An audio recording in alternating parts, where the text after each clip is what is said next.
우리는 지금 고난주간을 지내고 있습니다. 제가 주일날 청년들에게 이렇게 물었습니다. 왜 고난주간이 매일 있는지 아느냐고, 매년 있는 줄 아느냐고 물었습니다. 혹시 아시나요? 이건 저 혼자 스스로 내린 결론이긴 한데, 우리는 하나님의 그 예수 그리스도의 그 고난과 하나님의 그 크신 사랑을 너무나 자주 잃어버립니다. 그래서 매년 기념일이라도 지정을 해둬서 그때만이라도, 그때를 통하여서라도 다시금 예수님의 그 고난과 십자가, 그 사랑을 기억하라는 하나님의 뜻이 아닐까 생각을 해봤습니다.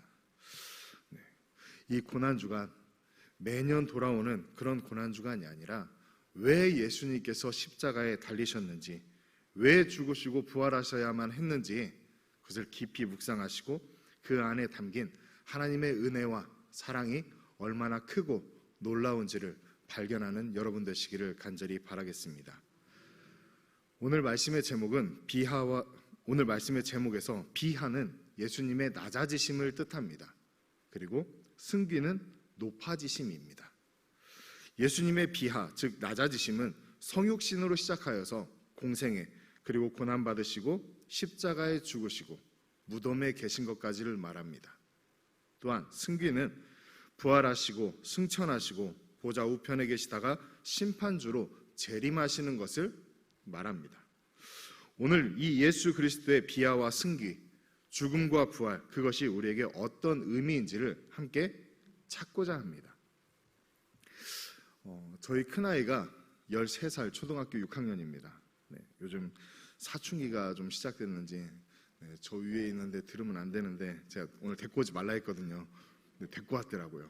어쨌든 사춘기가 시작됐는지 좀 가끔 알 수 없는 행동들을 합니다. 그럴 때 적응이 안 되기도 하는데 어찌됐든 13년 전에 초등학교 6학년이니까 13살이니까요. 13년 전에 제가 대전에 거주할 때 저희 큰아이를 갖게 되었습니다. 그리고 저희 처갓집이 김제 백구이다 보니까 아기를 낳을 때가 다 돼서 이제 처갓집에 와서 지냈습니다. 그리고 밤중에 이제 배가 아파서 병원을 갔죠. 저희 전북대 쪽에 있는 산부인과에 갔습니다. 근데 그 산부인과는 일반 이렇게 출산하는 거에서 3만 원만 더 주면 이렇게 가족분만실을 주더라고요. 그래서 가족분만실을 갔습니다. 가서 진통할 때 옆에 계속 앉아 있다가 나가래요. 애 나온다고 나가래요. 그래서 나가 있었습니다. 조금 있다가 다시 들어오래요. 그래서 들어가서 탯줄 자르고 있었습니다. 그랬더니 거기는 낳은 아기를 곧바로 산모 옆에 누이더니 즉석 카메라로 사진을 찍어주더라고요. 사진을 찍었는데 참 가관이었습니다. 혹시 만화 캐릭터 중에 짱구 아시나요? 엄마 뱃속에서 많이 불어있어서 그런 것 같습니다.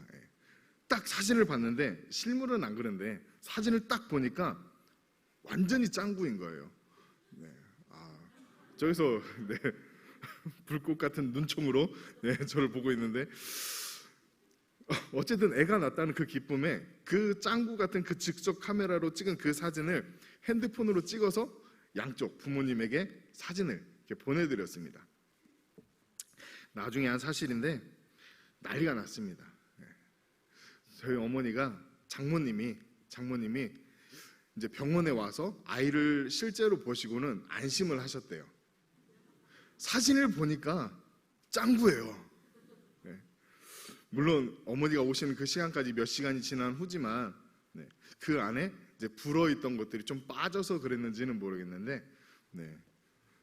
실물을 딱 보니까 안심이 되더랍니다. 그래서 나중에 이야기를 해주시더라고요. 그런데 아이를 낳아보신 분들은 다 알 것입니다. 그 아이가 이쁘게 생겼든지 안 이쁘게 생겼든지 내 새끼니까 다 이쁘잖아요. 그죠? 대답하신 분들만 이쁜 거 아니죠? 내 새끼니까 얘가 이쁘든지 못생겼든지 그냥 어찌됐든 사랑스럽습니다. 하나님의 사랑이 바로 이와 같습니다. 우리가 어떠한 조건을 갖춰서 하나님이 우리를 사랑해 주신 것이 아닙니다. 우리가 뭔가 의로운 행동을 해서 어떠한 자격이 있어서 우리를 사랑해 주신 것이 아닙니다. 아무 조건 없이 오직 은혜로 저와 여러분들을 사랑해 주신 줄을 믿습니다. 그 사랑으로 하나님은 우리를 위해 독생자 예수 그리스도를 우리에게 보내주셨습니다. 우리 7절입니다. 7절 말씀을 함께 읽겠습니다. 시작. 같이 되셨고. 아멘. 예수님은 본래 하나님이십니다. 하나님이신 예수님께서 인간이 가진 그 모든 연약함과 모든 한계를 가지고 우리와 같은 모습으로 이 땅에 나셨습니다. 단 성령으로 잉태하시어 죄가 없으신 것 빼고는 우리와 동일한 모습으로 세상에 나신 것입니다. 이 사건이 얼마나 대단한 것이냐면 요한은 자신의 복음서를 기록하면서 1장에 그 시작을 이렇게 말씀합니다. 태초에 말씀이 계시니라. 이 말씀은 하나님과 함께 계셨으니 이 말씀은 곧 하나님이시니라. 그가 태초에 하나님과 함께 계셨고 만물이 그로 말미암아 지은 바 되었으니 지은 것이 하나도 그가 없이는 된 것이 없느니라. 아멘. 말씀이신 예수님, 그 예수님이 세상을 지으시고 모든 피조물의 질서를 세우신 하나님이십니다. 또한 그 하나님께서 이스라엘을 택하시고 그들에게 율법을 제정해 주신 율법의 제정자이십니다. 그런데 그 창조주 되신 예수님께서 스스로 그 모든 창조의 섭리와 율법 아래 자신을 드러내신 것입니다. 죄 아래 놓인 인간의 고통과 비참함을 몸소 경험하시고 창조주께서 피조물인 인간에게 모진 핍박과 그 모진 고난을 받으셨습니다. 피조물인 인간에게 배신당하시고 십자가에 죽임당하셨습니다. 8절의 말씀을 우리 함께 같이 읽도록 하겠습니다. 8절입니다. 사람의 모양으로 나타나사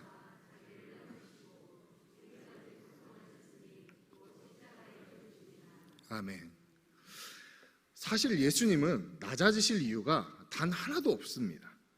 그런데 왜 예수님께서 자신이 창조하신 피조물과 같이 인간의 몸을 입어 이 땅에 오시고 인간의 그 비참함을 경험하셨으며 스스로 율법 아래에 놓이셨는가? 왜 고난받으시고 십자가에 죽으셨는가? 그것은 우리 인간을 바로 나를 사랑하셔서 죄와 사망 가운데 두지 않으시고 구원하시기 위함이었습니다. 예수님은 우리의 구원을 위해 스스로 그리스도의 직분을 맡으셨고 그 직분을 수행하시기 위해 전능하신 하나님께서 인간의 몸을 입으시고 인간의 한계 아래에 놓이신 것입니다. 그리고 십자가에 죽기까지 복종하셨습니다. 우리 히브리서 2장 17절의 말씀을 함께 읽겠습니다. 그러므로 그가 범사에 형제들과 같이 되심이 마땅하듯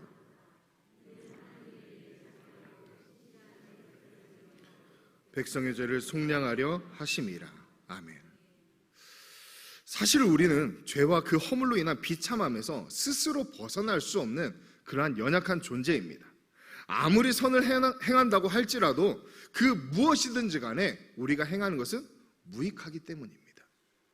그런데 하나님은 그런 무익한 인간을 그저 사랑하신다는 그 이유만으로 예수님과 언약을 맺으시고 그 예수님을 세상에 보내셔서 우리가 짊어져야 할 죄의 값을 친히 담당하게 하신 것입니다. 그저 사랑한다는 이유만으로. 요한복음 3장 16절 우리가 너무나도 잘 아는 말씀은 이렇게 말씀합니다. 우리 함께 읽도록 하겠습니다. 하나님이 세상을 이처럼 사랑하사 독생자를 주셨으니 이는 그를 믿는 자마다 멸망하지 않고 영생을 얻게 하려 하심이라. 아멘. 우리에게 어떠한 자격이 있어서 사랑하신 것이 아닙니다. 우리가 하나님의 말씀에 엄청나게 순종을 잘한다거나 그래서 우리를 사랑하신 것이 아닙니다. 우리의 삶에서 하나님의 영광을 나타내는 어떠한 모습이 있기 때문에 우리를 사랑하신 것이 결코 아니라는 것입니다. 우리는 죄인으로서 사랑받을 만한 자격이나 조건이 단 하나도 없는데 사랑하신 이유, 그 이유 하나만으로 말도 안 되는 이 모든 것들을 감당하신 것입니다. 그리고 로마서 5장 8절 말씀과 같이 우리를 향하신 그 사랑을, 그 하나님의 사랑을 확증해 주시기 위하여서 그리스도께서 친히 십자가에 못 박혀 죽으신 것입니다. 이러한 하나님의 사랑은 2000년 전에 십자가에 죽으신 그 사건으로 끝나는 것이 아니라 지금도 여전히 동일한 그 사랑으로 저와 여러분들을 사랑해주고 계시다는 것입니다. 우리의 헌신의 여부와 관계없이, 우리의 열심과 상관없이 여전히 우리를 사랑하시는데, 로마서 8장 39절에 말씀하신 것처럼 우리를 우리 주 그리스도 예수 안에 있는 하나님의 사랑에서 끊을 수 있는 것이 그 어떠한 것도 없을 만큼 우리를 사랑해주고 계십니다. 여기까지가 그리스도의 비하, 예수 그리스도의 낮아지심입니다. 그런데 하나님의 사랑은 여기에서 끝이 아닙니다. 나를 위하여서 하늘 영광을 보시고 이 세상에 오시고 십자가에 죽으신 그 예수를 하나님은 사흘 만에 다시 살리십니다. 여기서부터가 승귀입니다. 예수님의 부활은 잠깐 살아났다가 결국에는 다시 죽는 그런 일시적인 부활이 아닙니다. 영원한 부활이며 이 부활의 몸과 영혼을 가지고 다시 살아나셨습니다. 무엇보다 예수님의 부활은 죽음에 대한 승리하신 사건입니다. 원래 이 죽음은 죄로 인한 결과입니다. 아담의 죄로 인해 사망이 우리에게 왔고 모든 인류는 이 죽음을 피할 수 없게 되었습니다. 그런데 예수님께서 스스로 자신을 죽음에 내어주셨고 하나님께서 그 예수를 다시 살리심으로 인하여서 죽음의 권세를 이기신 것입니다. 또한 예수님의 부활은 단지 영의 부활만이 아니라 영과 육의 부활입니다. 부활하신 예수님은 40일 동안 제자들에게 그 부활을 증거하셨습니다. 그 부활의 몸과 영이 무엇인지 어떻게 변화되는지를 우리에게 스스로 증거해 주셨습니다. 예수님의 부활을 믿지 못하였던 도마는 예수님의 옆구리에 난 그 창자국과 못자국을 만지고 나서야 예수님의 부활이 단지 영의 부활이 아닌 몸의 부활인 것을 확신하게 되었던 것입니다. 그런데 이 예수님의 부활이 우리에게 너무나도 중요합니다. 왜 중요하냐면 첫 번째는 예수님께서 죽음을 이기신 사건이기 때문입니다. 아담 이후로 태어나는 모든 인류는 이 죄와 사망의 권세 아래 놓여 있습니다. 그래서 사단은 우리에게 죄를 짓게 하고 그 죄의 결과인 죽음 아래에 우리를 붙잡아 두려고 합니다. 그런데 예수님의 대속으로 죄의 용서는 받았지만 아직 우리에게는 이 죄의 문제가, 죽음의 문제가 남아있는 것입니다. 그러나 예수님께서 그 죽음을 이기시고 부활하심으로 승리하셨고, 그렇게 이제는 예수 그리스도를 믿는 성도된 저와 여러분들에게는 이 죽음이, 사단이 우리를 이 죽음 아래에서 어떠한 권세도 우리에게 행할 수 없게 된 것입니다. 그래서 우리가 이 죽음에서 자유롭고 부활의 소망을 가질 수 있게 된 것입니다. 두 번째로 예수님의 부활이 우리에게 중요한 이유는 우리도 예수님과 같이 부활할 것이기 때문입니다. 예수님이 이 땅에 재림하시는 그때 우리도 하나님의 나라에 들어가 예수님과 함께 그 나라에서 왕노릇하게 될 것인데, 지금 이 모습으로 하나님의 나라에 들어가는 것이 아닙니다. 예수님께서 부활의 몸으로 부활하셨던 것과 같이 우리도 하나님 나라에 알맞은 그 몸으로 부활하여서 하나님 나라에 들어가게 되는 것입니다. 그리고 그곳에서 예수님과 함께 영원토록 왕노릇하게 되는 것입니다. 이어서 예수님의 승귀는 이 부활에서 끝이 아닙니다.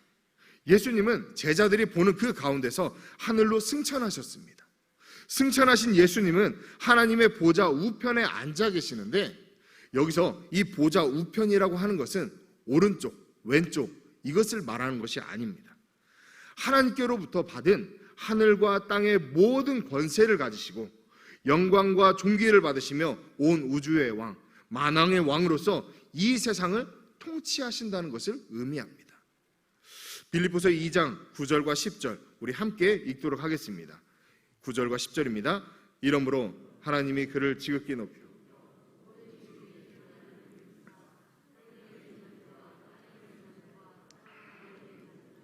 모든 무릎을 예수의 이름에 꿇게 하시고. 아멘.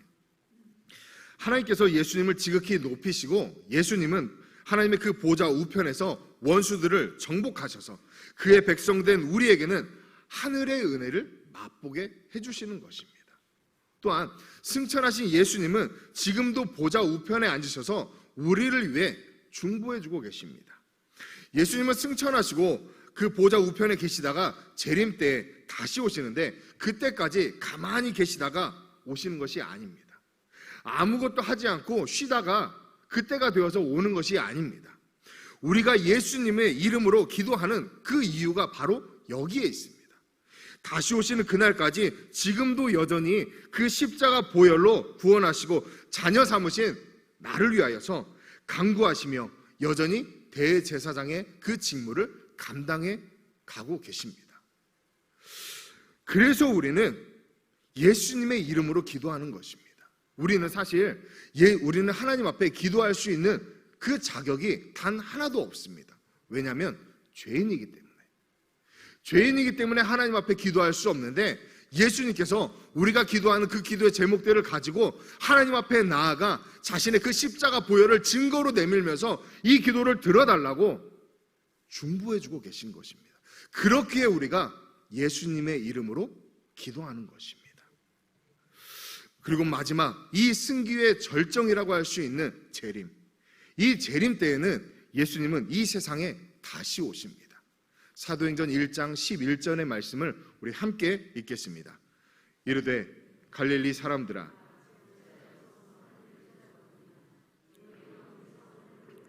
이 예수는 하늘로 가심을 본 그대로 오시리라 하였느니라. 아멘.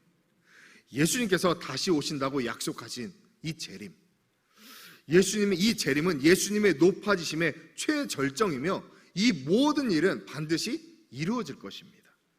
2000년 전 예수님은 연약한 종의 형상을 입고 이 세상에 오셨지만 재림하시는 예수님은 구름을 타시고 능력과 큰 영광 중에 오십니다. 천군 천사가 나팔을 불고 번개가 동에서 치면 서에 이르는 것 같이 모든 민족이 예수 그리스도를 보게 될 것입니다. 이 재림의 날은 우리 성도들에게는 구원의 완성과 승리의 날이 될 것이며 모든 믿는 믿음의 선조들 그리고 예수 그리스도를 믿었던 우리의 부모와 우리의 형제들이 함께 올 것이며 또한 우리도 그 부활의 변화된 모습으로 그들을 만나 하나님의 영광과 존귀와 능력을 함께 누리게 될 것입니다. 반대로 예수님을 믿지 아니하고 세상에 속한 자들에게는 심판의 날이 될 것입니다. 부활과 승천 그리고 재림까지 이 모든 것이 예수님의 승기 즉 높아지심이라고 말합니다. 예수님은 우리를 사랑하셔서 우리를 구원하시기 위해 이 세상에 오셨고 십자가에서 자신의 그 모든 것을 내어주심으로 우리를 구원해 주셨습니다. 하나님은 십자가에 죽으신 이 예수 그리스도를 다시 살리시고 하나님 나라의 보좌 우편에 앉히셨으며 모든 민족으로 예수 그리스도에게 복종하도록 하셨습니다. 그리고 이제 하나님은 예수가 그리스도이심을 믿는 성도된 우리에게 그 영광과 존귀에 참여하도록 하기 위해 예수 그리스도의 남은 고난에 참여하라고 말씀합니다. 베드로전서 4장 13절 말씀을 함께 읽겠습니다. 오히려 너희가 그리스도의 고난에 참여한 것으로 즐거워하라. 이는 그의 영광을 나타내실 때 너희로 즐거워하고 기뻐하게 하려 함이라. 아멘. 바울 또한 그리스도의 남은 고난을 교회를 위하여 자신의 육체에 채운다고 합니다. 골로새서 1장 24절 제가 읽겠습니다. 나는 이제 너희를 위하여 받는 괴로움을 기뻐하고 그리스도의 남은 고난을 그의 몸된 교회를 위하여 내 육체에 채우노라. 아멘. 예수 그리스도가 남겨주신 그 고난이 무엇일까요? 예수님께서 우리에게 남겨주신 고난, 아마도 그 고난은 예수님께서 우리에게 친히 보여주신 그 사랑이 아닐까 생각합니다. 예수님께서 우리에게 보여주신 사랑, 그 사랑으로 내 형제를, 내 이웃을 한 몸을 이루게 하신 그 지체들을 품고 사랑하는 것, 내 마음은, 내 기준은 아무리 사랑하려고 해도 미운 모습만 보이고 참을 수 없기에, 도저히 품어줄 수 없기에 그들을 품고 사랑하는 것이 너무나도 힘들지만, 예수님께서 그리스도의 남은 고난에 동참하라고 말씀하셨기에 그것조차 참고 사랑하고자 하는 그 모습, 그것이 바로 예수 그리스도의 고난에 참여하는 것이 아닐까 생각합니다. 결코 쉽지 않습니다. 결코 쉽지 않습니다. 그런데 우리는 그리스도의 그 사랑에 빚진 자이기에 우리가 받은 예수 그리스도의 그 사랑을 확신하여 그 사랑을 가지고 성령의 도우심을 받아, 하나님, 내가 저 지체를, 내 형제를 사랑할 수 있게 해달라고 도우심을 구하며 나아가야 합니다. 우리에게 사랑의 원자탄으로 많이 알려져 있는 손양원 목사님, 자신의 두 아들을 죽인 원수를 양자 삼은 이야기는 우리에게 너무나도 잘 알려진 그 이야기입니다. 손양원 목사님은 이렇게 고백합니다. 사랑하는 두 아들이 앉았던 식탁에 살인범을 앉히고 밥을 먹을 때 입 안에는 밥이 아닌 모래알이 삼켜진 듯 했다. 그럼에도 손양원 목사님은 원수 같은 그 안재선 씨를 용서하였고, 양자가 된 안재선 씨는 자신의 행동을 뉘우치며 진심으로 손양원 목사님을 아버지로 따랐다고 합니다. 또한 이 손양원 목사님의 목회 인생은 한센인들, 즉 나병 환자들과 함께하는 것이었습니다. 부산에서 처음 한센님과 맺은 그 인연으로 신학교를 졸업한 후에 여수에 내려가 애양원에 부임하게 됩니다. 부임하자마자 일반인과 한센인들을 갈라놓았던 그 철조망들부터 먼저 걷어냈다고 합니다. 그리고 한센인들의 그 살점이 썩고 떨어져 나가 심한 악취가 날 때는 이렇게 기도했다고 합니다. 무섭지 않게 하소서, 냄새를 느끼지 못하게 하소서. 그리고는 그 한센인들의 피고름을 직접 입으로 빨아냈다고 합니다. 또 손양원 목사님은 한국전쟁 당시 피난길에 오를 수 있었지만 한센인들을 돌봐야 한다라는 그 사명감에 결국 공산군에게 붙잡혔고 총살당해서 젊은 49세의 나이로 그 생을 마감하게 됩니다. 그런데 이 손양원 목사님은 어떻게 자기 자식을 죽인 원수를 품을 수 있었을까요? 모든 사람이 기피하였던 한센님과 평생을 함께 할 수 있었을까요? 손 목사님은 원수와 같은 안재선을 양자로 삼으며 사랑하라 했으니 아들로 삼아야 한다고 말씀하셨다고 합니다. 소외받는 한센인들과 함께하였던 것은 예수께서 고아와 과부, 병자들을 찾으시고 위로하시며 치료해 주셨기 때문이 아닐까 생각합니다.